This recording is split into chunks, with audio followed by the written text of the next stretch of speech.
Hello दोस्तों, मैं शिबली आज लेके आया हूँ आपके लिए एक और टॉपिक जिसे हम डिस्कस करेंगे। आज हम बात करेंगे इंटेलिजेंस की दुनिया के एक बहुत ही जोखिम भरे हैरत अंगेज कारनामे की जिसे मोसाद ने अंजाम दिया। आप जानते हैं कि ईरान और इसराइल के बीच कोल्ड वार काफ़ी पुरानी है। ये दोनों आइडियोलॉजिकल स्टेट हैं। एक दूसरे के राज चुराना और नुकसान पहुंचाना इनके लिए एक आम बात है। इसराइल की नज़र शुरू से ही मुस्लिम कंट्रीज़ पर थी। इसराइल नहीं चाहता था कि कोई मुस्लिम मुल्क न्यूक्लियर पावर बने, लेकिन इसराइल के ना चाहते हुए भी पाकिस्तान न्यूक्लियर पावर बन गया।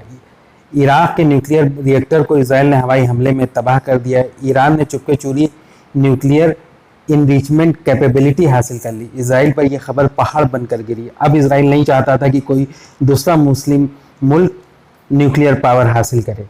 इसराइल ने ठान लिया कि ईरान को न्यूक्लियर बम नहीं बनाने देना। इसके लिए उसने ईरान के न्यूक्लियर प्रोग्राम पर गहरी खुफिया नज़र रखना शुरू कर दिया। इस काम को अंजाम दे रही थी इसराइल की खुफिया एजेंसी मोसाद। मोसाद के फील्ड एजेंट्स को तेहरान के करीब एक वेयर हाउस का पता चला। ये बात है फरवरी 2016 की। मोसाद ने इस पर 24 घंटे नज़र रखने के लिए अपने एजेंट्स की ड्यूटी शिफ्ट में लगा दी।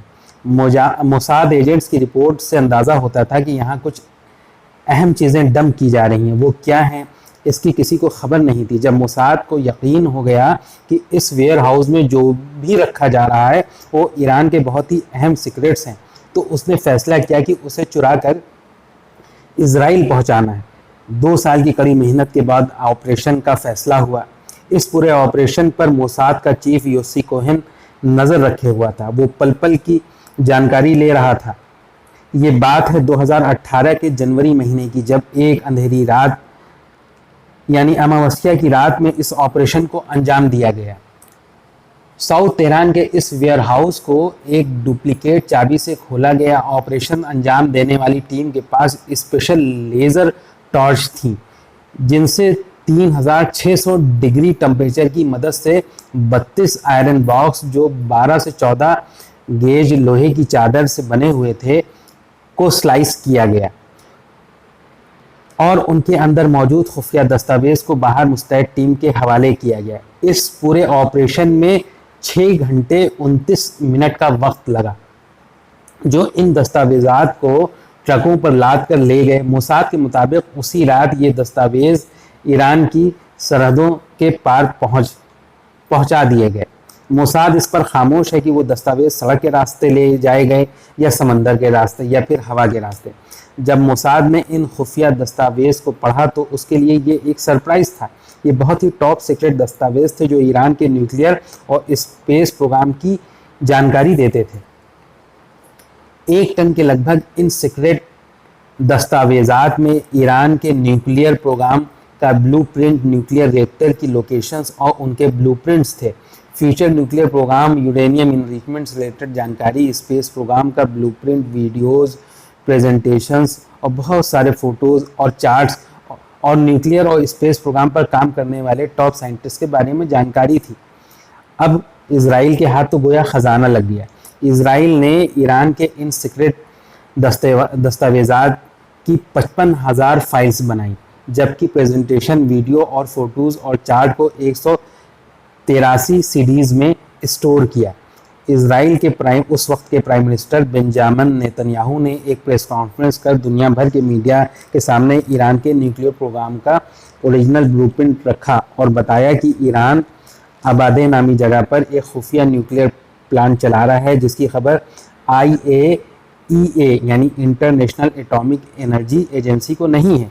ये ईरान के लिए बहुत शर्म की बात थी कि उसके सारे न्यूक्लियर राज उसका दुश्मन जान चुका था। ईरान ने कभी इसको पब्लिकली एक्सेप्ट नहीं किया, लेकिन 3 रोज़ पहले ईरान के प्रेसिडेंट रह चुके अहमदी नजाद ने इस राज को पब्लिक कर दिया। ईरान के प्रेसिडेंट रह चुके अहमदी नजाद ने ईरान की इंटरनल सिक्योरिटी को लेकर कुछ बहुत ही अहम सवाल खड़े किए। उनके मुताबिक ईरान के इतने अहम राज दुश्मन के हाथ लग जाने के बाद में जिम्मेदारों की कोई जवाबदेही नहीं तय की गई। अहमदी नजाद के मुताबिक ईरान की इंटेलिजेंस में कई ऑफिसर्स मोसाद के लिए जासूसी कर रहे थे। उनके मुताबिक ईरान का काउंटर इंटेलिजेंस का चीफ, जो दूसरे मुल्कों के इंटेलिजेंस नेटवर्क को काउंटर करने के लिए और उनका सफाया करने के लिए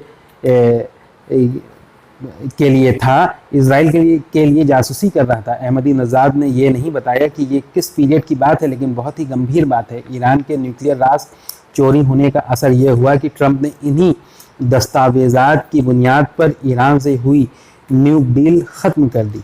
इन्हीं दस्तावेज़ की मदद से मोसाद ने टॉप ईरानी न्यूक्लियर साइंटिस्ट को मारा। इनमें ईरान के न्यूक्लियर प्रोग्राम के फाउंडिंग फादर फ़खरीज़ादा भी थे। जून के सेकेंड वीक में मोसाद के उस वक्त के चीफ योसी कोहेन ने एक टीवी इंटरव्यू में बताया कि इस पूरे ऑपरेशन को, इस चोरी के पूरे ऑपरेशन को 20 एजेंट्स ने अंजाम दिया था, जिनमें से कोई भी यहूदी नहीं था। और ये सब जो है बाद में 20 के 20 महफूज रहे और ये जो है ईरान का खुफिया विभाग इसे पकड़ नहीं सका, और उनमें से चंद लोग जो हैं वो ईरान से बाहर निकलने में भी कामयाब रहे। तो बहरहाल ये था आज, बस आज इतना ही। फिर मिलेंगे एक नए टॉपिक के साथ, एक नए वीडियो के साथ। अगर आपको वीडियो पसंद आया हो